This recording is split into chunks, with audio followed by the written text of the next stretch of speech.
Welcome you all. So welcome to ICSE class 10th history and civics classes. So today I am going to teach about the first war of Indian independence 1857. So this is one of the most important lesson. In this classes I am going to teach in very simple language and what about the important topics for your my exam point of board exam point of view, everything I am going to explain it in this classes. So the first war of independence or Indian independence 1857. So in this entire syllabus this lesson carries very important role.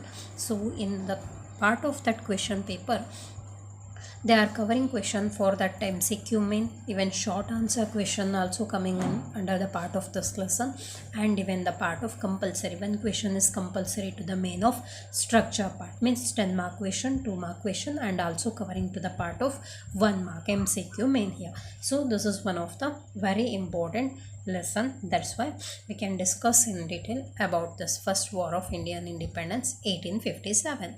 So in this lesson especially what they mentioned about that syllabus means, so causes is one of the most important term in the part of this lesson. Causes is divided into different types of causes: political causes, socio-religious causes, economic causes, military causes, etc. So in this video we can discuss about that political causes first. So what about that? Before going to introduce the part of that political causes, we must know about that entry of the Britishers and also why they have started, that Indian people have started the War of Independence 1857. So this 1857 struggle of 1857, we are calling it as one of the first mass struggle like that, correct? So what about the reason for that? Means nearly mid 18th century Britishers captured entire part of India. So when that Britishers entered to our country means in the time of 1600, correct?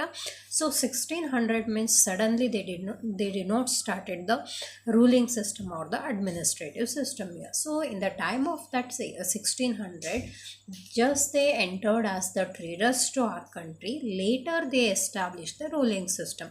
So when they observed the weakness of the Indian rulers and all, when they observed the political instability of the India, so they started to think about to establish British administration system in our country here. So nearly when we are talking about British ruling system and all, we are telling that nearly 200 years Britishers were ruled over our country like that. So how we are calculating that 200 years means nothing. They entered in the time of 1600, but when they established their ruling system, from that till the part of independence, we are calculating the years of that British ruling in India like that. So when they established that ruling system, initial stage of that ruling system means nothing. One of the very important year we are going to consider it here means nothing, 1757, correct? So 1757 means nothing, year of Battle of Plassey. So after the victory of Battle of Plassey, they established their ruling system in our country. So from the year of that 1757 Battle of Plassey, victory of Battle of Plassey to till the part of 1947 means when India achieved the freedom from the British ruling. So that year we are considering it as one of the British ruling or era of the Britishers like that. So when they started to rule the country, rule our people, Indians and all, they started to dominate over the part of Indians, correct? So British, under the part of British ruling, Indians struggled a lot. So economic losses, political causes and all, political system also completely destroyed under the part of that British ruling.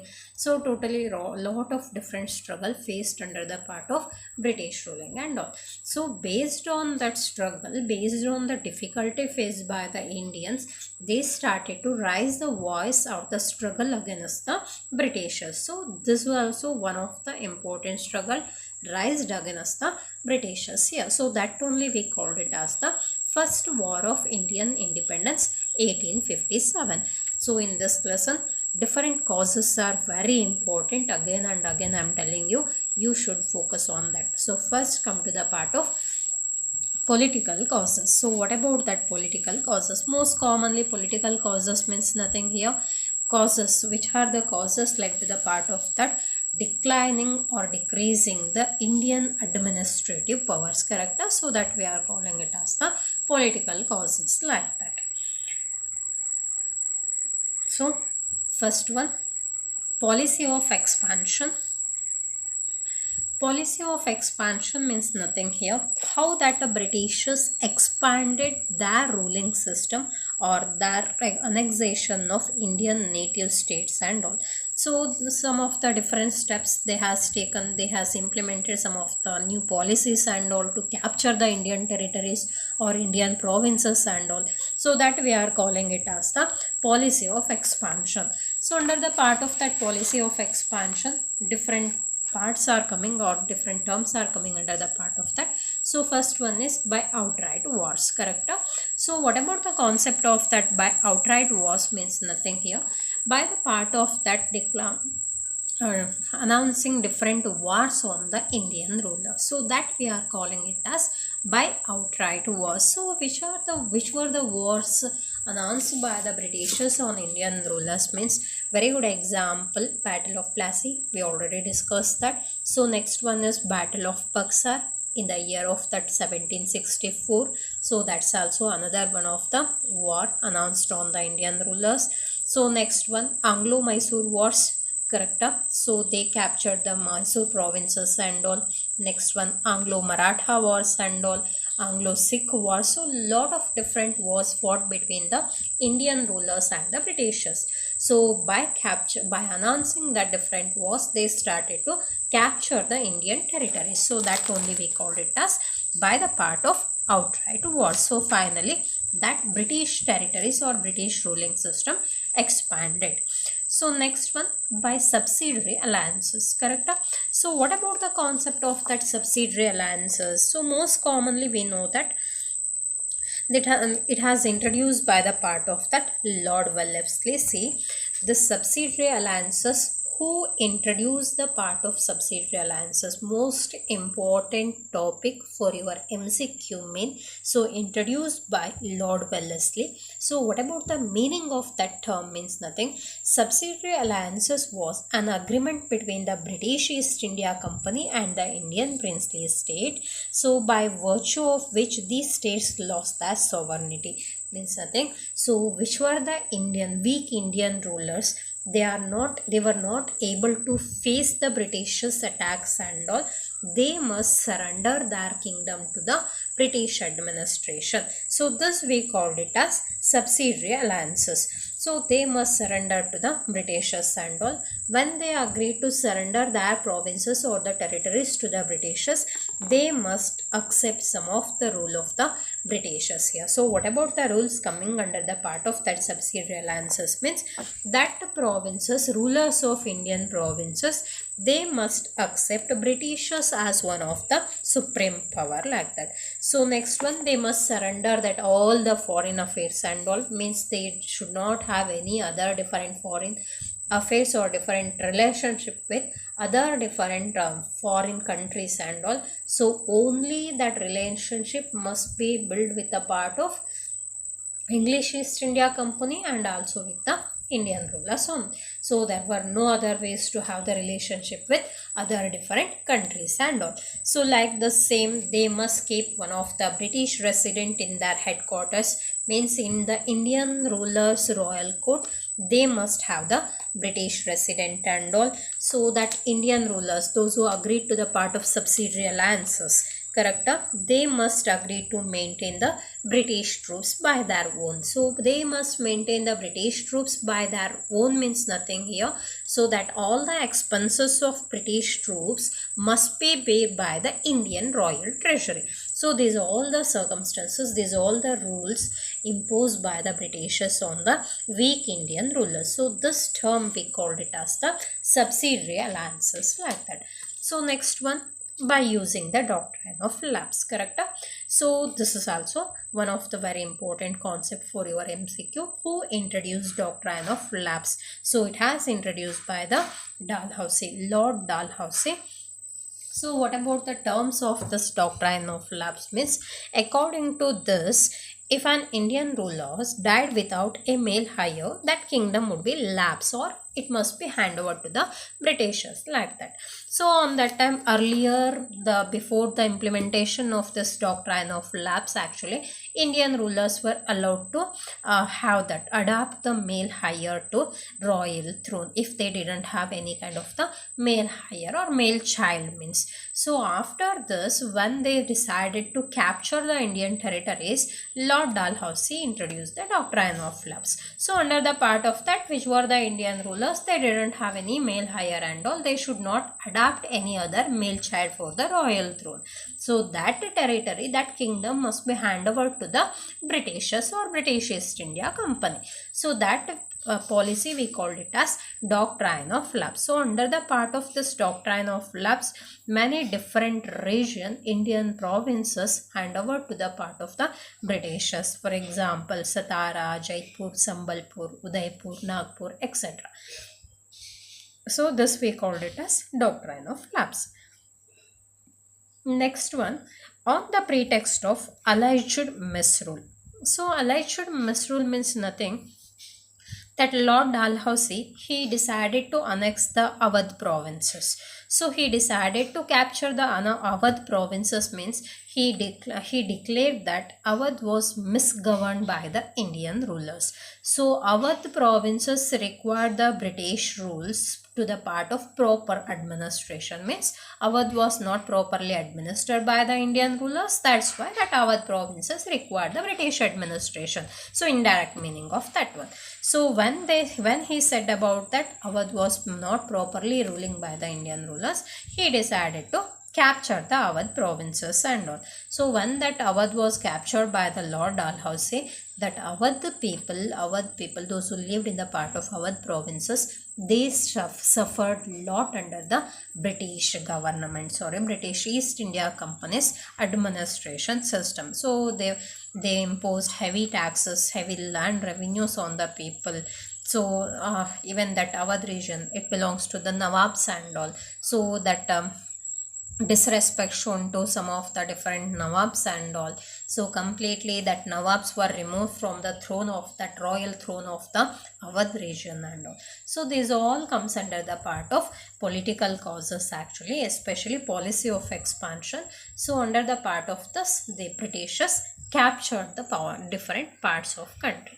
So next one, disrespect shown to Bahadur Shah. So what about the concept of that disrespect shown to Bahadur Shah? He was one of the Mughal ruler actually. So under the part of that Mughal rulers, Britishers decided that after Bahadur Shah's death, his successor should not use that throne of the Mughals or the Red Fort like that. So that's also another one of the condition imposed by the Britishers here. So what that Lord Dalhousie announced that on the successor of Bahadur Shah means they would not be permitted to use the Red Fort as their palace. Means earlier that Mughals were using the Red Fort as their one of the important palace of the place. So he announced that that important place of the Mughal must be shifted to the part of Qutub Minar like that. So this is also one of the disrespect to the Mughal rulers here. And in the year of that 1856, Lord Canning announced that so successor of Bahadur Shah Jafar, they would not be allowed to use any kind of the imperial titles. So imperial title means royal titles like that Bahadur Shah, Sultans and all. Some of the different titles were used by the Indian rulers, royal titles, no? So they should not use any kind of the imperial titles and all. So this all we are calling it as one of the disrespect shown to the Mughal rulers, or that Mughal rulers were insulted by the Britishers like that. So this is second political cause of that. So next one, treatment given to Nana Sahib.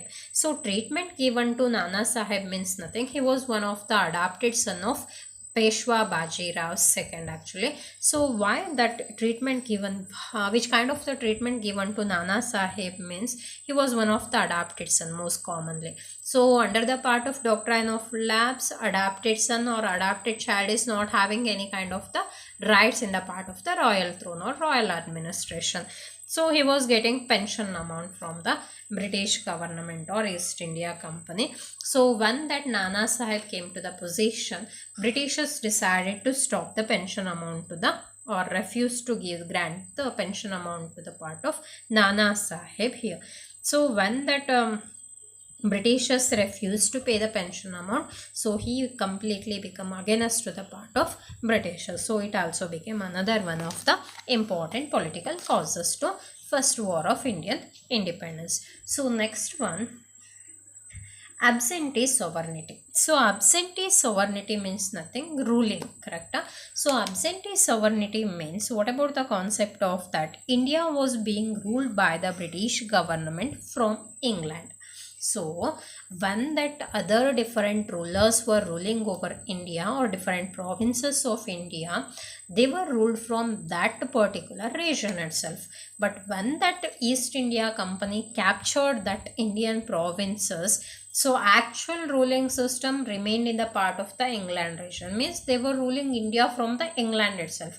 So indirect connection from that. So they are announcing some of the rules and regulation policies and all this is East India Company is implementing that on the Indians here. So that we called it as absentee sovereignty. So when that absentee sovereignty totally, that all the revenues, all the taxes which were collected by the Britishers on the Indian people and all, so that all collected money spent to the part of England, it is spent on the England itself. So that is not invested to the welfare of the Indians. So that also created one of the discontent among the Indians against to the Britishers here. So this all we called it as political causes to the First War of Indian Independence. So again I am telling you, these all causes are very important. Concentrate on that, and I will make some of the different videos on that MCQ based questions, so some extra short answer questions and all,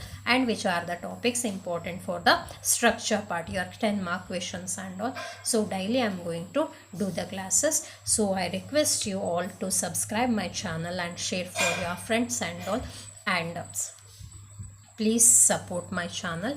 Thank you everyone. Thank you for watching.